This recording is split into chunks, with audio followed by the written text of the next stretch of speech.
suis content de vous retrouver pour un nouvel épisode sur un coin de table. Aujourd'hui, je vous fais découvrir un casque haut de gamme de chez Yamaha qui a été lancé tout récemment, c'est le YH 4000. Et dans cette chronique vidéo, je ferai souvent référence à son grand frère, le YH 5000 SE. C'est le modèle qui est au sommet de la catégorie des casques haut de gamme chez Yamaha. On va commencer avec un peu de contexte pour situer la marque. Yamaha, c'est une marque d'électronique bien connue en hi-fi et en home cinéma grand public, mais on oublie souvent que Yamaha, c'est aussi une marque qui sait faire des produits très haut de gamme et innovants. Par exemple, c'est Yamaha qui, en 1978, a lancé le premier casque orthodynamique avec le HP1, bien avant tout le monde. C'est aussi une marque aux produits d'exception et de temps à autre, Yamaha fait craquer les cordons de la bourse pour développer des produits comme la platine GT5000 ou les grosses enceintes bibliothèques, les NS5000, qui sont des instruments formidables, salués par les critiques et même les audiophiles les plus blasés. Dans le domaine du casque, c'est seulement en septembre 2023, soit 45 ans après le HP1, que Yamaha remet les couverts avec une création très haut de gamme, le YH 5000 SE. Alors c'est un casque que j'aime beaucoup parce que tout en étant très résolvant, il joue les timbres de façon élégante, aérienne et filée, avec un petit quelque chose emprunté au casque électrostatique. Le YH 5000 SE, c'est un casque qui a ses fans,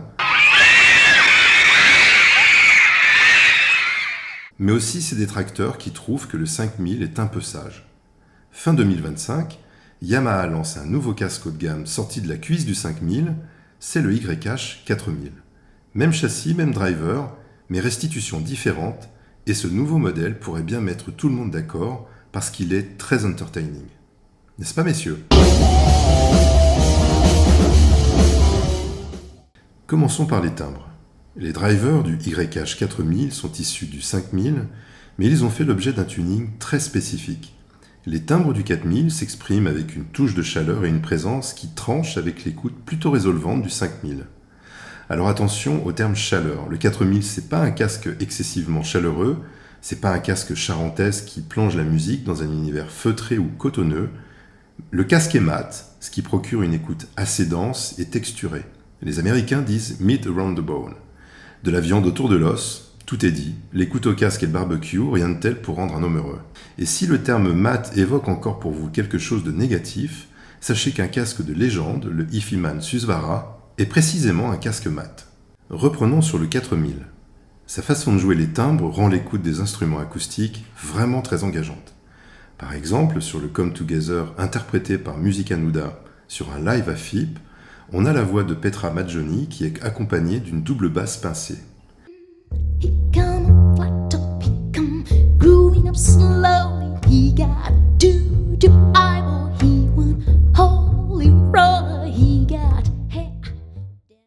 La contrebasse, c'est un instrument avec un beau volume de caisse. Eh bien, vous percevez l'ampleur créée par ce volume de caisse avec le YH 4000.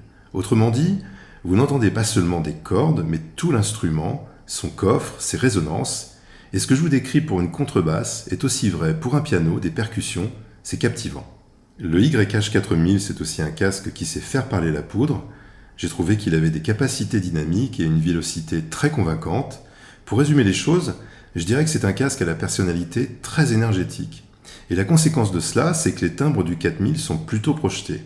La musique vient à vous et vous plonge dans son univers, à la différence d'une écoute, disons, plus contemplative, comme avec le Meze Empyrean, où il y a une distance entre vous et les musiciens. Le Yamaha YH 4000 est donc un casque immersif et très impliquant, et avec lui, il est impossible de faire autre chose que d'écouter de la musique.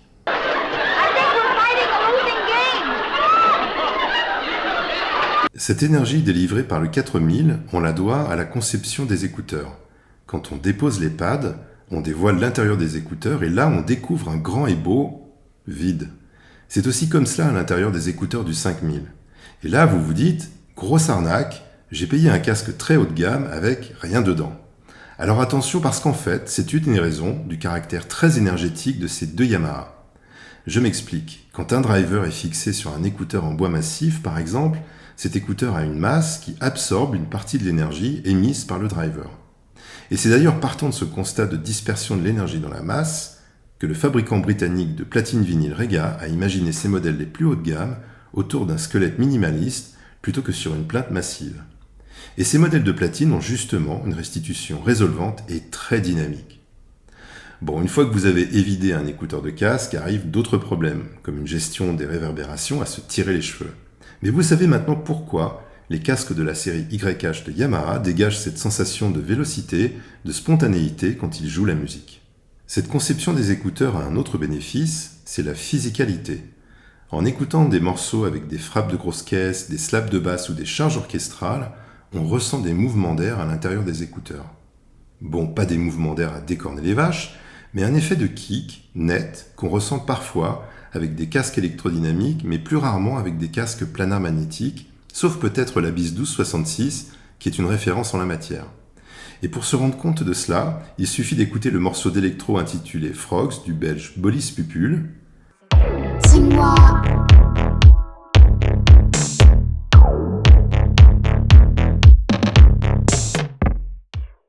Oui, je sais, il a un nom rigolo, mais c'est un compositeur épatant. Et dans ce morceau, la grosse caisse est nappée de synthé et un rendu très percussif.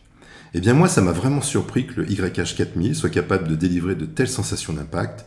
Le 5000 ne m'avait pas habitué à ça, et cette physicalité ajoute quelque chose de très divertissant à l'expérience qu'on fait de la musique, de la pop aux symphonies. Parlons maintenant de finition et d'ergonomie. Pour la finition, ça va être rapide. Le YH4000 est un casque aux finitions impériales.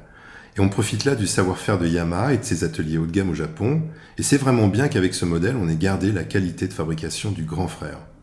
Alors pour distinguer le 5000 du 4000, la couleur de cette pièce est passée du jaune au blanc, et personnellement j'aurais bien aimé qu'on s'arrête là, et qu'on laisse l'arceau du châssis en couleur noire. Sur le 4000, il est argent, et ben c'est tout, j'ai bien le droit de chipoter. Côté ergonomie, le YH4000 est un casque extrêmement confortable, peut-être même le plus confortable du marché. On le doit à son poids à peine au-dessus de 300 grammes, à un clamping léger et à un arceau très flexible. En fait, on sent assez peu ce casque sur la tête. Il disparaît presque, ce qui est génial comme sensation quand vous êtes absorbé par la musique. Vous avez l'impression que la musique vous vient de la pièce, pas d'un casque.